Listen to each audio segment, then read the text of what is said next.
की बहुत याद आ रही है। अनेकों ग्वाल बाल, अनेकों गोपियां, राधा रानी। हे उद्धव, आप यहाँ से ब्रज के लिए प्रस्थान करो। उद्धव ने कहा, अरे कन्हैया, अरे मैं गुरु बृहस्पति का शिष्य हूँ, है? और उद्धव जैसा ज्ञानी उन गंवारों के बीच में जाएगा, जब वेदांतों की व्याख्या करेगा ना, तब उन गंवारों को कुछ समझ में आएगा। अरे मैं नहीं जाने वाला। कन्हैया कहते हैं, अरे उद्धव जी, अरे जाकर तो देखो, कुछ तो उनके समझ में आएगा। अब उद्धव जी चल दिए तो कन्हैया कहते हैं, सुनो, आप जाओगे तो लोग पहचानेंगे कैसे? लो मेरी काली कमरिया लेकर जाओ। उद्धव जी कंबल लेकर चल दिए। और यहाँ की क्या स्थिति है, जिस दिन से कन्हैया गए हैं ना वृंदावन से मथुरा, उस दिन से सारे ग्वाल बाल सुबह यमुना के तट पर आ जाते हैं। पूरा दिन कन्हैया का इंतजार करते हैं, और जब कन्हैया नहीं आते हैं, गोधूल हो जाता है। वापस जाकर कहते हैं, अरे मैया मैया, तेरा कन्हैया आज भी नहीं आया। प्रतिदिन की यही दशा है, यही स्थिति। सारे ग्वाल बाल खड़े हैं, उद्धव रथ लेकर पहुंचे। एक ने कहा, सुनो, मेरा कन्हैया आ रहा है। अरे दौड़ो दौड़ो। एक ने कहा, आप सब जाओ, मुझे कन्हैया से तो बात ही नहीं करनी। क्यों बात नहीं करनी है? क्योंकि वो हम सबसे कहकर गए थे कि परसों आ जाऊंगा। बरसों व्यतीत कर दिए, तो आज कन्हैया को माफी मांगना होगा। फिर सोचा कि देखो, ये रूठना मनाना तो बाद में होता रहेगा, चलो सबसे पहले कन्हैया से मिलते हैं। जब दौड़कर ग्वाल बाल पहुंचते हैं तो क्या देखते हैं, ये तो कन्हैया नहीं, अरे ये तो कोई दूसरा है। ये कन्हैया नहीं है, ये कोई दूसरा है। सारे ग्वाल बाल शांत हो गए। उद्धव ने कहा, भैया, मैं कन्हैया का मित्र हूं, सखा हूं। मैं नंद बाबा का घर का पता पूछना चाहता हूं, क्या आप जानते हो? ग्वाल बालों ने कहा, नंद बाबा के घर का पता पूछना जरूरी नहीं है। ये जो जल बहता हुआ आ रहा है ना, इसी को देखते हुए आप जाइए, सीधे नंद बाबा के घर पहुंच जाएंगे। उद्धव ने कहा, इसका क्या मतलब है? तो ग्वाल बालों ने कहा, कन्हैया के जाने के वियोग में 9 लाख गायियां, लाखों गोपियां, राधा रानी, नंद बाबा, नंद रानी के रोने से जो आंसुओं की धार गिरे ना, वो आंसू की धार एक नदी के रूप में परिणित हो गए, और उसी नदी से बहता हुआ जल आ रहा है। उद्धव जी आगे बढ़े। जब नंद बाबा के घर पर पहुंचे तो नंद बाबा के घर में जितनी ईंट लगी है ना, प्रत्येक ईंटों से जय श्री कृष्ण, जय श्री कृष्ण, जय श्री कृष्ण की आवाज निकल रही है। नंद बाबा के पास उद्धव जी जाकर कहते हैं, बाबा, मैं कन्हैया का सखा। नंद बाबा ने बैठने का आसन दिया और कहा, भैया उद्धव, मेरे कन्हैया कैसे हैं? उद्धव जी ने कहा, कन्हैया तो ठीक है, लेकिन आप लोग को याद करके बहुत रोते हैं। किसी ने जाकर के यशोदा से बता दिया कि देखो, कन्हैया ने किसी अपने मित्र को भेजा है। यशोदा दी दौड़ी दौड़ी पहुंची उद्धव के पास। अरे उद्धव, मेरा कन्हैया कैसा है? मेरा कनुआ कैसा है? मेरा बलराम कैसा है? मुझे बताओ तो सही। उद्धव जी कहते हैं, भैया, आपके कन्हैया अच्छे हैं, लेकिन आपको बहुत याद करते हैं। मैया ने कहा, मुझे याद क्या करेगा? अरे मैंने कन्हैया को कौन सा सुख प्रदान किया? अरे थोड़े से माखन के लिए मैंने अपने कन्हैया को ओखल में बांधा, डंडा लेकर के दौड़ाया। हमें लगता है इसीलिए कन्हैया ने मुझे छोड़ दिया, मुझको भूल गया। नंद बाबा कहते हैं, देवी, अरे उद्धव जी को जल पान कराओ, यही बात पूरा दिन होती रहेगी। यही बात पूरे दिन चलती रहेगी? अरे जलपान तो कराओ। यशोदा ने कहा तुम बीच में ना बोलो तो ज्यादा अच्छा है। क्यों? क्योंकि तुमसे ज्यादा अच्छे थे तुम महाराज दशरथ, जिन्होंने अपने पुत्र के वियोग में अपने शरीर का त्याग कर दिया, और तुम मेरे कन्हैया को अपने साथ में लेकर गए और वहां पर छोड़कर आ गए। आपके प्राण क्यों नहीं निकल गए? अब उद्धव जी देखते हैं कि देखो कन्हैया के प्रेम में आज क्या बोलना चाहिए, क्या कहना चाहिए। यशोदा मैया को कुछ स्मरण नहीं है। उद्धव जी नंद बाबा से कहते हैं मैं गोपियों से भी मिलना चाहता हूं। नंद बाबा ने गोपियों से मिलने के लिए उद्धव जी को रास्ता बताया। उद्धव जी चल दिए, वहां पर पहुंचे जहां पर लाखों गोपियों के बीच में राधा रानी बैठी हैं। अब देखो एक सखी आज कहती है दूसरे से कि देखो मैंने स्वप्न में आज देखा कि कन्हैया हमारे घर आए थे, माखन को चुरा रहे थे, और मैंने जैसे पकड़ने की कोशिश की इतने में मेरी नींद खुल गई। एक ने कहा अरे सखी सुनो, आज मैं जब यमुना में जल भरने गई ना तो वहां कन्हैया आए थे, मेरे मटकी में जल भी भरे और जल को उठाकर मेरे सिर के ऊपर भी रखे। इतने में मैं सो रही थी, जग गई। अब अपने अपने स्वप्न को जो गोपियां देखती हैं राधा रानी से बता रही हैं। तो राधा रानी कहती हैं सपने पश्यन्त ते कांता धन्यास्ता सखियोसिता अस्माकं ते गता कांत गता निद्राप वैरणी। राधा रानी ने कहा अरे गोपियों, जिन लोगों ने स्वप्न में कन्हैया का दर्शन किया वो तो धन्य है ही। हे गोपियों, यदि तुमने स्वप्न में देखा कन्हैया को तो तुम बहुत ही भाग्यवान हो। लेकिन मेरी क्या स्थिति है, जब से कन्हैया गए हैं तब से मेरी बैरण जो निद्रा है ना उन्हीं के साथ में चली गई। और जब स्वप्न ही नहीं, मुझे जब नींद ही नहीं आती है, जब मुझे नींद ही नहीं आती है, तो स्वप्न में कैसे देखूंगी। अब उद्धव के ज्ञान की पहली जो सीढ़ी थी ना वो सटक गई। अब छिप कर देख रहे हैं, गोपियों के वार्तालाप को सुन रहे हैं। इतने में एक भौरा आया। मधुपिकितो बंधो मात्पिश्रांगिम सपत्न्या कुछ बिलुलित माला कुमकुम श्मश्रुभिर्ना। एक गोपी ने कहा रे ये काला कलूटा भौरा है, ये कन्हैया का मित्र होगा, वो भी काला ये भी काला। जैसे वो कपटी है उसी प्रकार ये भी कपटी होगा। भौरे ने गोपियों से कहा सुनो, मेरे कन्हैया को कपटी मत बताना, वो कपटी नहीं हो सकते हैं।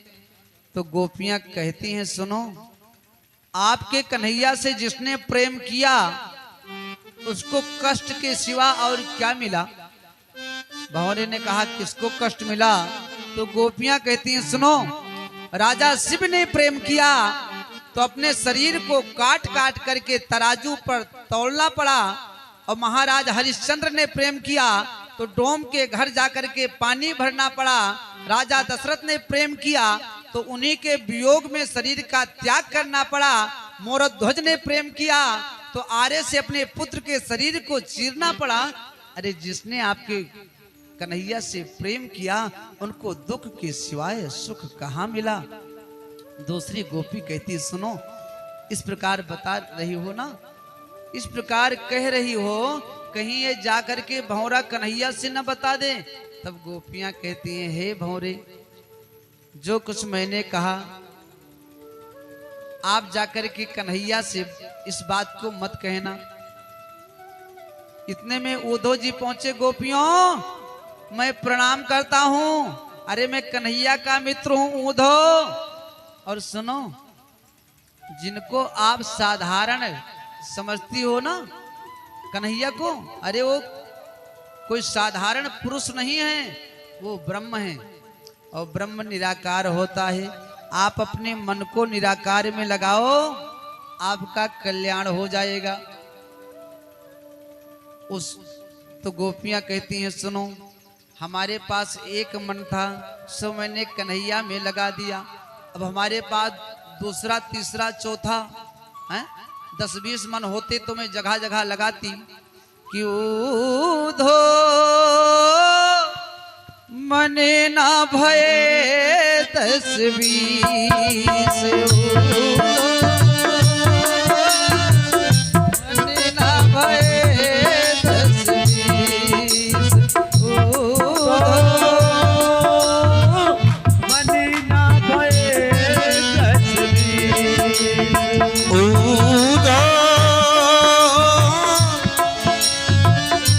मन ना भये 10-20 एक हूँ तो सो गया हूँ श्यामो संग, एक हूँ सो गया हूँ श्याम संग, एक हूँ तो सो गया हूँ श्याम संग, एक हूँ तो सो गया हूँ श्याम संग।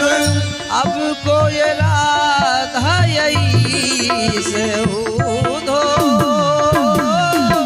मने ना भये 10-20 ऊधो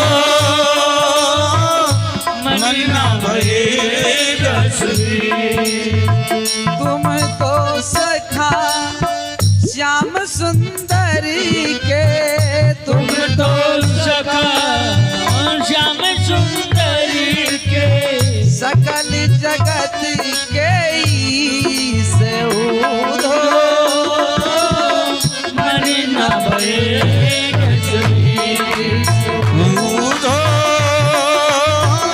मन ना भये 10-20। गोपियां कहती एक मन था सो मैंने कन्हैया में लगा दिया और मन हमारे पास बचा ही नहीं। और सुनो उद्धव जी, आप कह रहे थे कि कन्हैया ब्रह्म है, ब्रह्म निराकार होता है, उनमें मन को लगाओ। तो ब्रह्म निराकार होता है तो साकार भी तो होता है। उद्धव ने कहा नहीं। गोपियां कहती हैं क्यों नहीं? यदि साकार ना होते तो हमारे साथ में रास लीला कैसे करते हैं? माखन चोरी कैसे करते? चीरहरण कैसे करते? देखो हमारे कन्हैया निराकार इसलिए हैं कि उनमें प्राकृतिक गुण नहीं है, और साकार इसलिए हैं कि उनमें दिव्य गुण समन्वित है। और उद्धव आप तो ब्रह्म के विषय में जानते ही नहीं हो, तब कन्हैया को तो सब प्रकार जानती हो, तब क्यों चिंता कर रही हो, क्यों रो रही हो उनके लिए? जब आप ब्रह्म को भी जानती हो हैं कि ब्रह्म निराकार साकार दोनों रूप में होता है, फिर सब कुछ पता है, तब क्यों रो रही हो? गोपियों ने कहा कन्हैया ने मुझे धोखा दिया। उन्होंने कहा था कि मैं परसों आ जाऊंगा, आज बरसों व्यतीत हो गए लेकिन कन्हैया नहीं आए, तो उनके वियोग में मैं रो रही हूं। तब उद्धव जी कहते हैं आज मैं जा रहा हूं कन्हैया से आपकी बात जरूर कहूंगा कि आखिर झूठ गोपियों से बोलकर आप क्यों आए, ऐसा आपको नहीं करना चाहिए था। तब गोपियां कहती हैं सुनो, ऐसा जा करके कन्हैया से मत कहना। क्यों? क्योंकि इसमें कन्हैया की गलती ज्यादा नहीं है, गलती ज्यादा तो मेरी है। क्यों? क्योंकि प्रेम मैंने किया कन्हैया से, मोहब्बत मैंने किया, प्रेम मैंने किया, तो पछताना तो मुझे पड़ेगा। हे उद्धव करके पछताए, अरे मोहब्बत करके पछताए तो उद्धव तुमसे क्या कहना।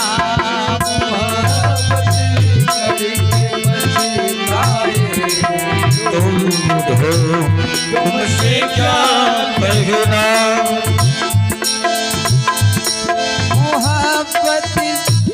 करके पछताए तो उधो तुमसे क्या कहना।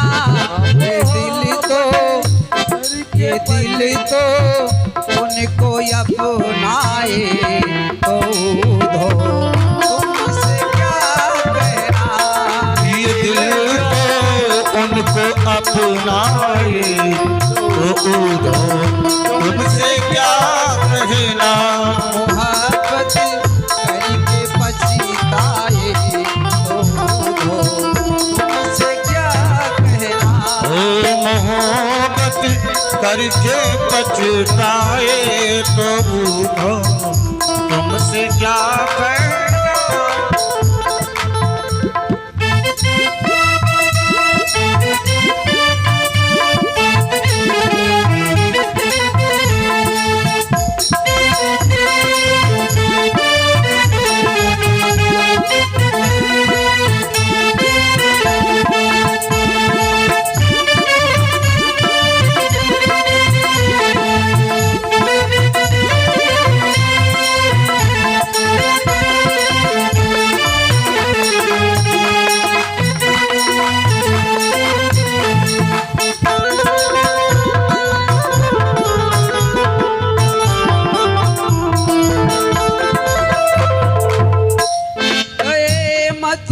रात को जिस दिन श्याम कहा परसों में आऊंगा।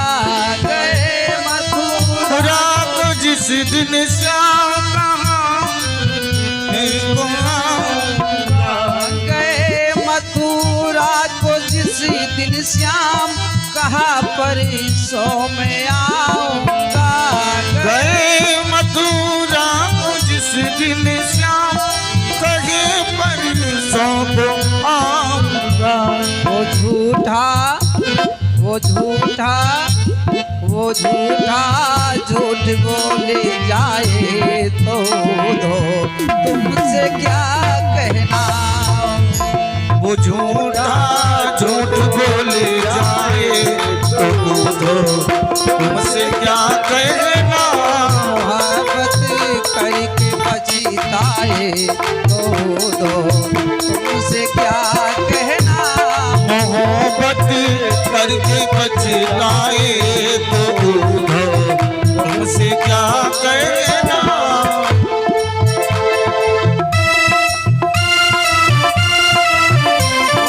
बिहारी लाल की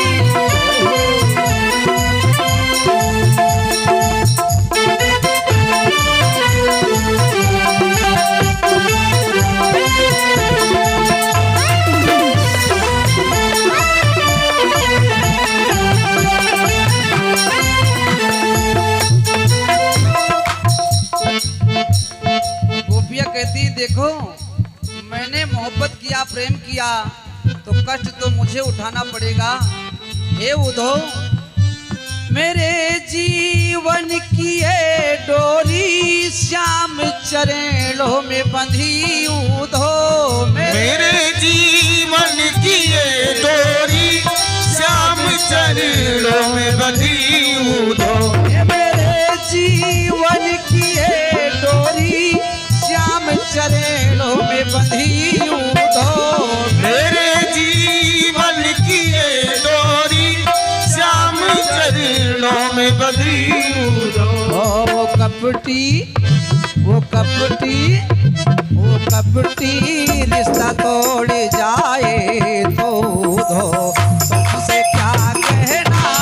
कपटी न बोले जाए तो उधो तुमसे क्या कहना। मोहब्बत करके पछताए तो उधो तुमसे क्या कहना। मोहब्बत करके पछताए तो उधो तुमसे क्या कहना। भागवत भगवान की जय हो।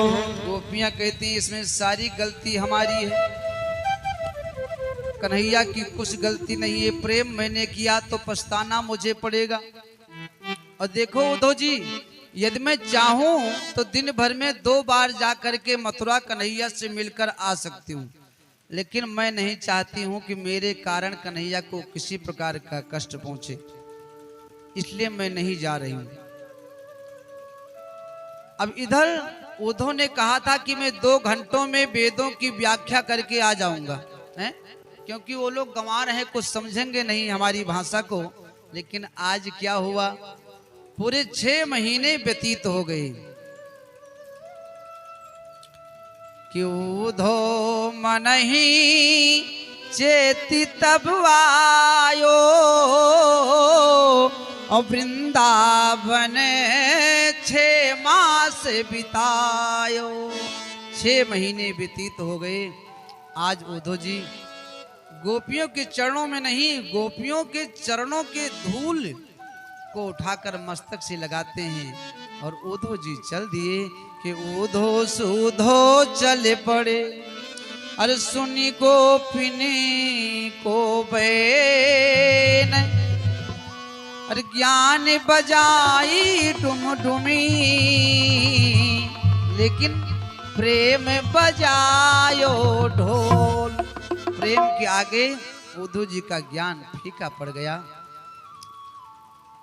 उद्धव जी कन्हैया के पास पहुंचते हैं, कहते हैं कन्हैया आप राधा रानी गोपियों से कहकर आए थे परसों आने के लिए, फिर आप गए क्यों नहीं? कन्हैया ने कहा उद्धव जरा अपने नेत्र को बंद करो। उद्धव ने नेत्र को बंद किया, तब देख रहे हैं कि लाखों गोपियां और लाखों गोपियों के बीच में राधा रानी और बगल में कन्हैया भी बैठे हैं। अरे कन्हैया मैं क्या देख रहा हूं, मैं क्या देख रहा हूं? देखो, कन्हैया ने कहा देखो जैसे दीपक जलता है ना, तो दीपक नीचे से एक होता है, ऊपर जाकर के लपट 2 हो जाती है। ठीक उसी प्रकार कृष्ण और राधा हैं। राधा के बिना कृष्ण नहीं रह पाते हैं और ना रह सकते हैं, और कन्हैया के बिना राधा नहीं रह सकती हैं। अब उद्धव को कन्हैया ने समझाया और सुखदेव जी राजा परीक्षित को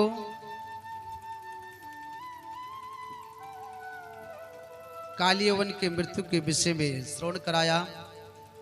अस्थि प्राप्ति ने, जो कंस की पत्नियां थीं, अपने पिता से बताती हैं कि कन्हैया ने मेरे पति देवता को मार डाला। 17 बार हमारे कन्हैया ने जरासंध को पराजित किया और फिर